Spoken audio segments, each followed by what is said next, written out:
Geingob had spent most of his life working with the governing party in Namibia, Swapo, but also represented the organisation at the United Nations when Namibia was governed by South Africa's apartheid government at the time.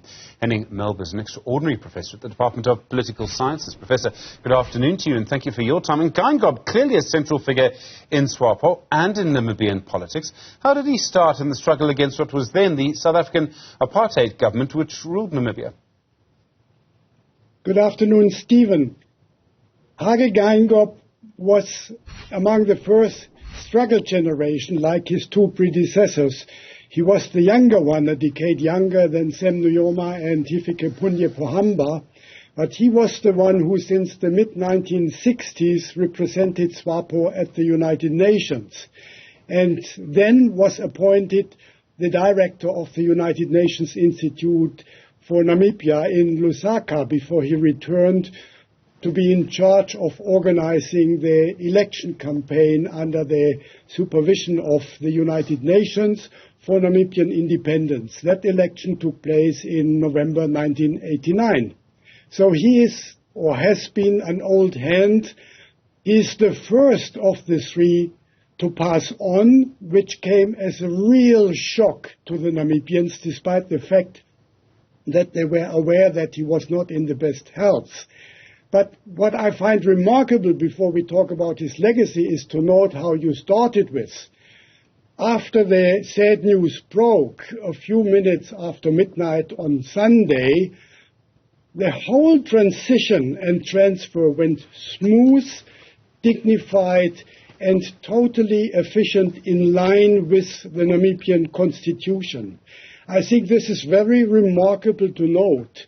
It was a very peaceful, well-organized response to the passing on of the head of state, and no one in Namibia has uttered any bad words on Geingob. It's a whole country in shock. I mean, very few political figures would have a situation like that. I mean, even people who've played key roles in our democracy have had nasty things said about them. I remember when a former president in Zimbabwe passed away, some people said nasty things about him. What was it about Geingob that sort of spared that for him?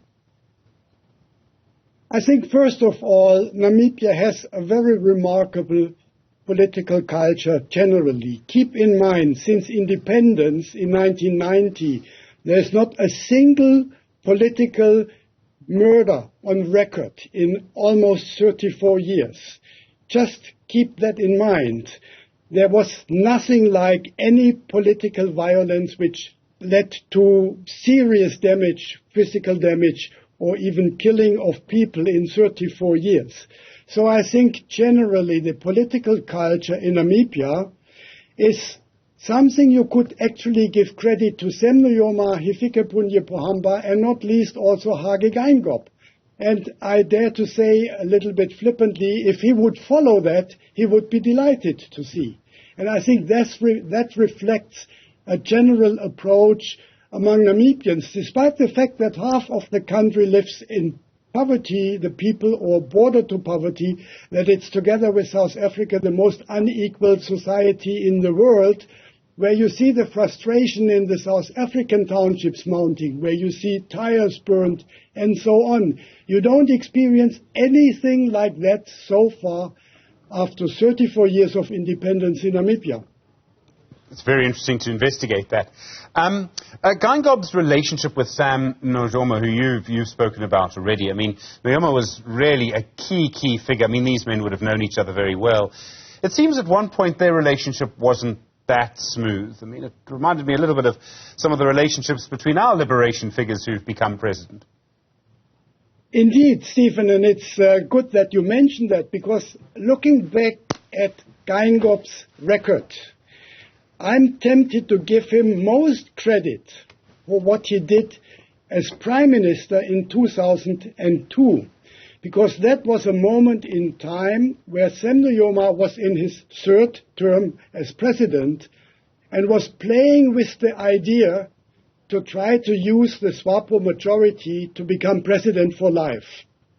And Geingob, who was a very close ally to Nujoma before, refused to play along. And as a result, he fell into disgrace.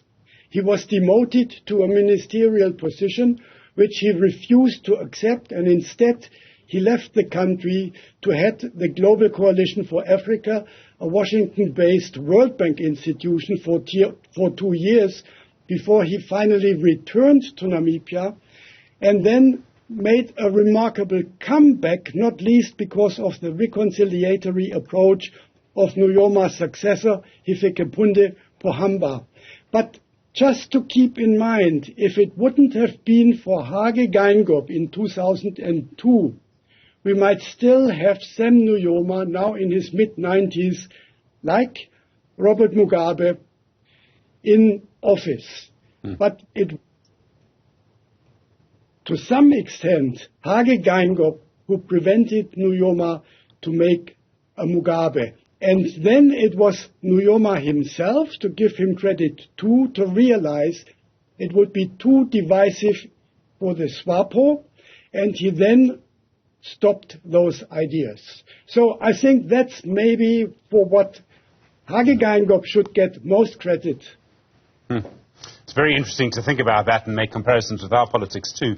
As I understand it, and Professor, I'm no expert on Namibia at all, Geingob came from the Damara community. Most of the other leaders in Swapo have come from the Oshiwambo community. How important was that difference to his political identity? That actually helped him in his campaign as presidential candidate, because a lot of Namibians welcomed his different ethnic cultural background, because in Namibia you have a perception which is to some extent justified that the country is governed by the population majority coming from the north of the Oshiwambo-speaking communities, and it's the cradle of Swapo. So having for the first time a president who did not come from that region made him very popular for many Namibians. And actually, when he was elected in November 2014, he scored 86% of the votes, when 5 or 6 other candidates were campaigning for the presidential election too. In Namibia, the president is elected directly in parallel to the members of the National Party. And in each of the elections, the presidential candidate scored more points than Swapo, but Geingob set a new record then with 86% of votes, while Swapo had 82% of the votes. Sure. He did lose some of the credibility since then, but that's a different story. Well, that's also politics, isn't it? It's being in office, that always happens. When he came into office, he said that he wanted to be remembered for bringing prosperity to Namibia. And you made the point that it's, along with our economy, the most unequal in the world. It seems, from what I know, and again, I'm not an expert, it also has very high youth unemployment. And Namibia, of course, in a way, it does have some natural resources. It's a very big country. There's not a lot that you can do in many parts of the land because it's sort of desert.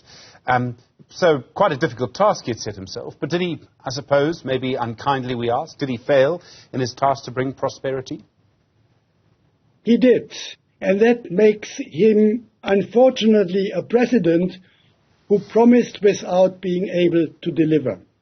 It would, however, be unfair to only put the blame on him individually.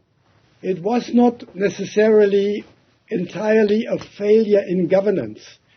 Geingob entered office in 2015, at a time when Namibia was confronted with some of the worst droughts in its history, and when the global world market had very low commodity prices for the natural resources of Namibia.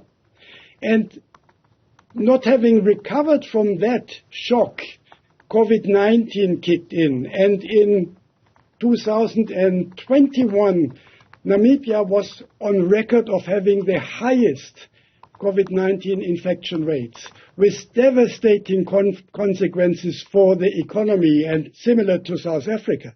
Actually, the way Geingob and his government handled the COVID crisis is something which counts in his favor, the way he did it. So to be fair enough, and not only because you should not talk bad about deceased, but he made promises he couldn't live up to. To some extent, it was a failure in governance, but more so, it was a result of the external constraints. Professor Henning Melber, really appreciate the time.